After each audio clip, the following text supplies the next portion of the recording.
Maharashtra diaries में आज हम बात करेंगे देश की आर्थिक राजधानी मुंबई का संचालन करने वाली म्युनिसिपल कॉरपोरेशन बीएमसी की, जिसने पाकिस्तान का समर्थन करने वाले तुर्की को एक बड़ा झटका दिया है। दरअसल बीएमसी ने उस योजना को रद्द किया है जिसके तहत बीएमसी बड़े पैमाने पर तुर्की मेड रोबोटिक लाइफबॉय तुर्की से खरीदने वाली थी, लेकिन विरोध के चलते अब तुर्की से खरीदे जाने वाले इस योजना को रद्द करने का फैसला लिया गया है। इसमें किस तरह के रोबोट्स थी, इनकी बात करेंगे। इसके अलावा बात करेंगे महाराष्ट्र में बकरी ईद को लेकर चल रही कंट्रोवर्सी की, किस तरह से इस पूरे मामले को लेकर बजरंग दल ने राज्य के बॉर्डर वाले इलाकों पर पेट्रोलिंग करने की बात कही है और किस तरह से जो गौवंश लेकर जाने वाले ट्रक्स होंगे उन पर निगरानी रखने की बात बजरंग दल की तरफ से की गई है। इसके अलावा बात करेंगे मुंबई इंटरनेशनल एयरपोर्ट की, जहां पर थाईलैंड के एक ही यात्री से बड़े पैमाने पर जहरीले सांप बरामद किए गए हैं। चलिए विस्तार से इन तीनों खबरों की बात करते हैं। नमस्कार, आप देख रहे हैं लोकमत हिंदी। मेरा नाम है सोनू कनौजिया।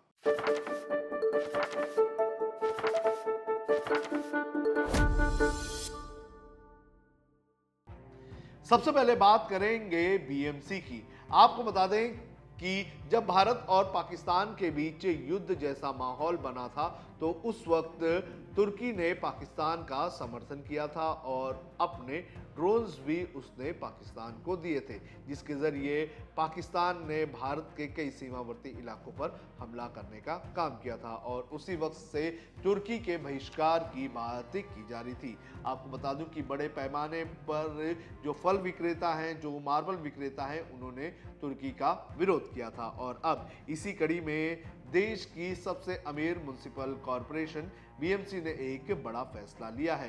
दरअसल बीएमसी तुर्की से रोबोटिक लाइफबॉय खरीदने वाली थी। ये एक रोबोट्स होते हैं जो बड़े पैमाने पर समंदर में जो लोग डूबने वाले होते हैं या फिर जो डूबते रहते हैं उन लोगों को बचाने का काम करते हैं। बड़े पैमाने पर ये रोबोट्स खरीदने की योजना बीएमसी की तरफ से बनाई गई थी, लेकिन अब इस योजना को रद्द करने का फैसला लिया गया है। दरअसल जब ये योजना बनाई गई थी उस वक्त भी ये सवाल उठे थे कि हमें मेक इन इंडिया प्रोडक्ट्स पर ज़्यादा ध्यान देना चाहिए, ना कि मेक इन टर्की प्रोडक्ट्स की। और जब भारत और पाकिस्तान के बीच इस तरह का माहौल हुआ और तुर्की के जो रोल सामने आए, उसके बाद विरोध और भी बढ़ गया और इसको देखते हुए अब बीएमसी ने यह फैसला लिया है कि जो रोबोटिक लाइफबॉय खरीदने का प्लान था उसे कैंसिल किया जा रहा है। आपको बता दें कि ये जो रोबोटिक लाइफबॉय जो है एक तरह से लाइफगार्ड के साथ मिलकर काम करने का काम करते हैं और इन्हें खरीदने के बाद मुंबई के गिरगांव चौपाटी, दादर शिवाजी पार्क, जुहू, वर्सोवा, अक्सा और गोराई बीच पर इन्हें तैनात किया जाना था, लेकिन अब इस योजना को रद्द कर दिया गया है। आपको बता दें कि ये जो रोबोटिक लाइफबॉय थे ये 2 वाटर जेट के साथ आते थे जो 10,000 मेगाहर्ट्ज की बिजली के साथ बैटरी के साथ चलते थे। इसके अलावा 200 किलोग्राम उठाने तक की इनके पास क्षमता थी और ये समंदर में 800 मीटर अंदर तक जा सकते थे, वो भी 18 किलोमीटर प्रति घंटे की स्पीड से। इसके साथ आपको बता दें कि इसे लोगों को बचाने के फीचर्स इसमें लगे हुए थे। इसके अलावा इसमें कैमरा और रोबोटिक आर्म्स जैसे फीचर हुआ करते थे। तो ये बड़े पैमाने पर एक काफ़ी अत्याधुनिक रोबोट था, लेकिन जो बीजेपी के पूर्व पार्षद हैं भालचंद्र सिरसाट, सपा के विधायक रईस शेख, शिवसेना यूबीटी नेता सचिन पडवाल, इन लोगों ने इसका विरोध किया था और कहा था कि हमें मेक इन इंडिया प्रोडक्ट्स पर जोर देनी चाहिए। और इसी के बाद बीएमसी के कमिश्नर भूषण गगरानी ने इस योजना को बंद करने की पुष्टि कर दी है। तो बड़े पैमाने पर अब भारत में ही इसे बनाया जाए ऐसी उम्मीद करते हैं। अब बात करते हैं विश्व हिंदू परिषद और बकरी ईद की। आपको बता दें कि 7 तारीख को महाराष्ट्र में बकरी ईद का त्यौहार मनाया जाने वाला है और इसी के पहले अब इसको लेकर कंट्रोवर्सी शुरू हो चुकी है। आपको बता दें कि इसके पहले गौ सेवा आयोग ने बड़ा निर्णय लेते हुए 3 जून से लेकर 7 जून तक सभी एपीएमसी बाजार में पशुओं की बिक्री और खरीद वाला जो बाजार है उसे बंद करने का आदेश दिया है। और अब इसी बीच विश्व हिंदू परिषद और बजरंग दल ने ये कहा है कि गोवंशों की हत्या ना हो, इसके लिए अब रणनीति बनाई गई है। विश्व हिंदू परिषद नागपुर महानगर के प्रमुख अमोल ठाकरे ने कहा है कि बजरंग दल बकरी ईद के 48 घंटे से पहले महाराष्ट्र की सीमाओं पर अपनी चौकियां लगा देगी, ताकि कोई गाय या गोवंश अन्य राज्यों की सीमा से महाराष्ट्र में प्रवेश ना करे। अमोल ठाकरे ने यह भी बताया है कि विशेषकर मध्य प्रदेश, छत्तीसगढ़, आंध्र प्रदेश के जो बॉर्डर इलाके हैं जो नागपुर और चंद्रपुर से लगते हैं, वहां पर बड़े पैमाने पर पेट्रोलिंग की जाएगी और पेट्रोलिंग के साथ साथ चौकियां भी लगाई जाएगी और उन ट्रक्स पर नजर रखी जाएगी जो कथित तौर पर या फिर जिनके ऊपर शक होगा कि वो गोवंश लेकर जा रहे हैं। विश्व हिंदू परिषद का कहना है कि बकरी ईद के मौके पर हर साल 2 करोड़ से ज़्यादा पशुओं का कत्ल किया जाता है और ऐसे में इस कत्ल को रोकना ज़रूरी है।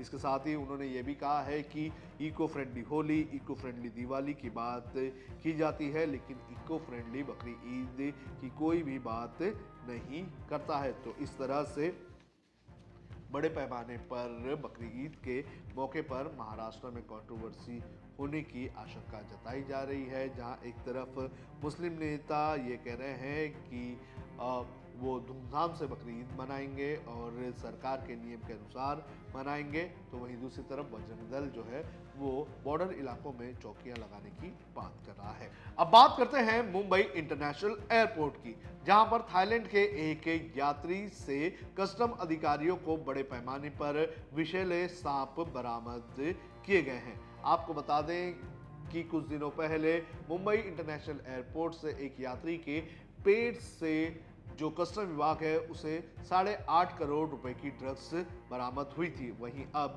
थाईलैंड के एक यात्री के पास से 47 विषैले सांप बरामद किए गए हैं। जो जानकारी सामने आई है उस जानकारी के अनुसार ये जो यात्री है ये थाईलैंड का नागरिक है और बैंकॉक की फ्लाइट से मुंबई पहुंचा था और जब इससे पूछताछ की गई तो इसके हाव भाव को देखते हुए जो अधिकारी थे उन्हें शक हुआ। शक होने के बाद जब इसके लगेज बैग को चेक किया गया तो उसमें पता चला कि बड़े पैमाने पर सांप इसमें रखे हुए हैं और ये 47 सांप थे और ये सभी विषैले सांप थे। जो जानकारी सामने आई है उसके अनुसार जो इस यात्री के बैग से मिले हैं उनमें जो सांप मिले हैं उनमें से 3 स्पाइडर टेल्ड हॉर्न्ड वाइपर हैं। इसके अलावा 5 एशियन लिफ्ट टर्टल और 44 इंडोनेशियन पिट वाइपर शामिल हैं और इसको देखते ही जो अधिकारी थे वो खुद घबरा गए, क्योंकि ये सभी सांप जो थे वो काफ़ी विषैले थे और ऐसे में उनको किस तरह से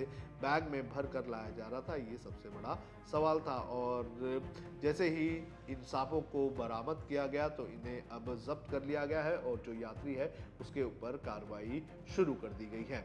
तो इस तरह से इस यात्री से पूछताछ और जांच की जा रही है। महाराष्ट्र डायरीज में आज के लिए इतना ही। देश और दुनिया की खबरों के लिए आप देखते रहिए लोकमत हिंदी।